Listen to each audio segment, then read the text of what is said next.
दिला तर प्रेम आणि मास दाखवला तर डायरेक्ट गेली।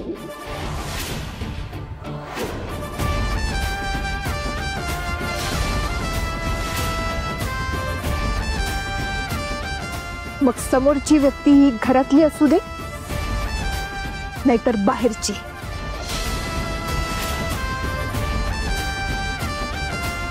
कारण न्यायात फरक करायचा नाही ही भाऊंची शिकवण आहे।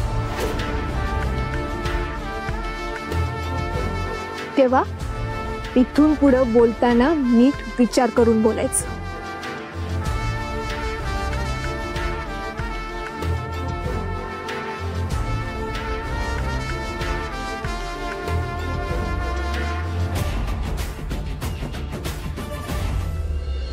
मी विचारते कुठे होतास तू? ते एक नवीन साइट सुरू केली आहे ना, सो तिकडे होतो मी, म्हणून यांना दिसलो नाही। कुठली साइट?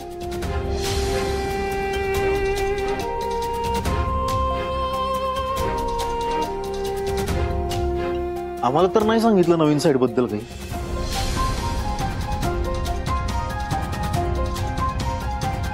धैर्य निदान आईला तर सांगायचं की रे। सांग की आता, आई स्वतःहून विचारते तर सांग की।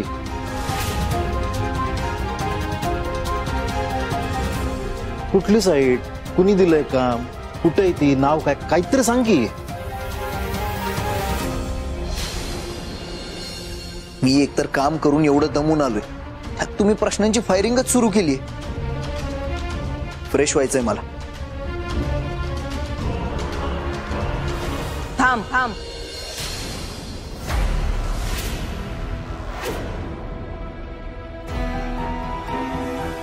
एक महत्वाची गोष्ट तुझ्या कानावर घालायची। आई आता नंतर सांग की, मी आलोच। थांब म्हटलं, सांगितलं ना महत्वाचं आहे। शिक्षण मंडळाकडनं आपल्याला ज्या 6 जमिनी मिळणार होत्या, ज्याच्यावर आपलं प्रोजेक्ट सुरू होणार होतं, त्यात इच्छुक इन्व्हेस्टर जे होते ते आपल्यावर चिडलेत, कारण त्यांची पूर्ण तयारी झाली होती आणि आता आपल्याकडनं ते प्रोजेक्ट बंद होतंय।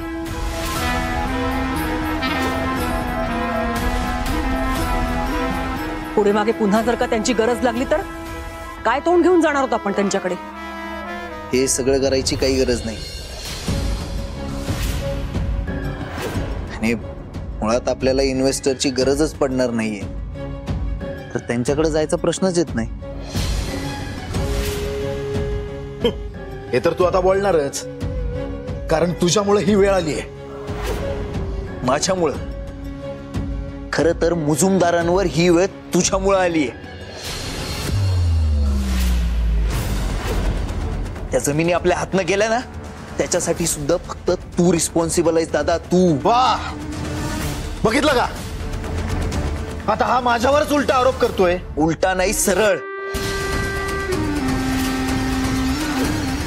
हे सगळं मुजुमदारांना फक्त तुझ्यामुळे फेस करायला लागतंय। आला मोठा मुजुमदारांचं नाव आभाळभर झळकवायला। दादा धैर्य, माझ्यावर आवाज चढवायचा नाही, तुझ्यापेक्षा मोठा आहे मी बोलणार, कारण सगळं तू कारस्थान केलं म्हणून झालंय। सारे थांबा,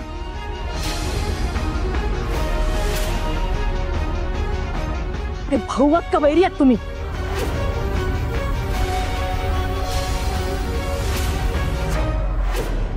पुन्हा सांगते, झालेल्या गोष्टी उकरून काढायच्या नाहीत।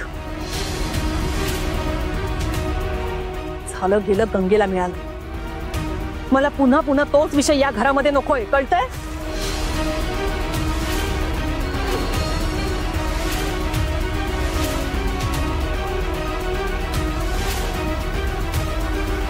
अरे दादा, आई तू टेन्शन नको घेऊ, मी बघतो ना।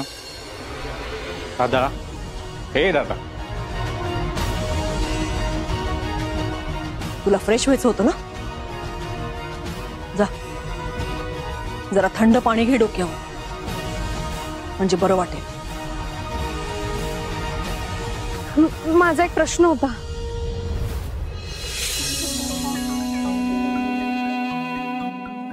विचारा. ते तुम्ही चहा कोणासाठी बनवत होता?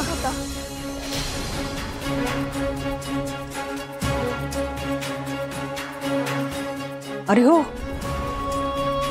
हे विचारायचंच राहिलं.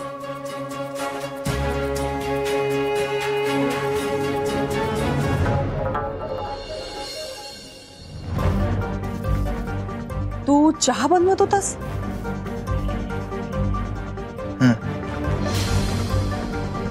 कोणासाठी?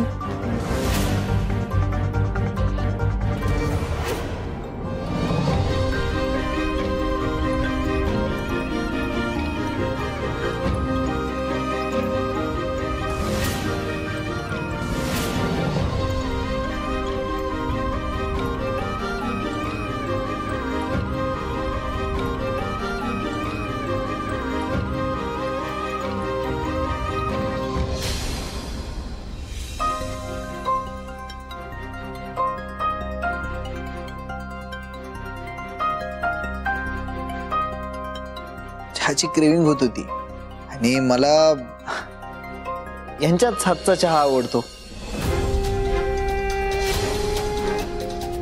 मी साईटवरचाही चहा पिऊन बघितला, बट मला काय आवडलं नाही. म्हणून यांना फोन करून चहाची रेसिपी विचारत होतो. अहो मग एवढं काय त्यात?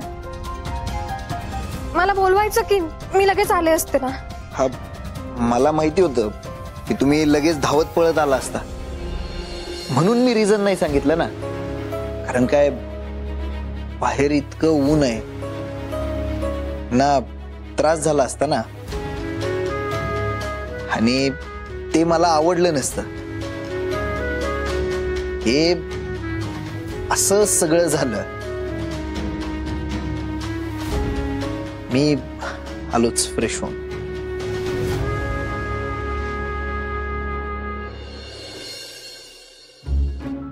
आत्या, आत्या ऐकलं तुम्ही धैर्य काय म्हणाले ते?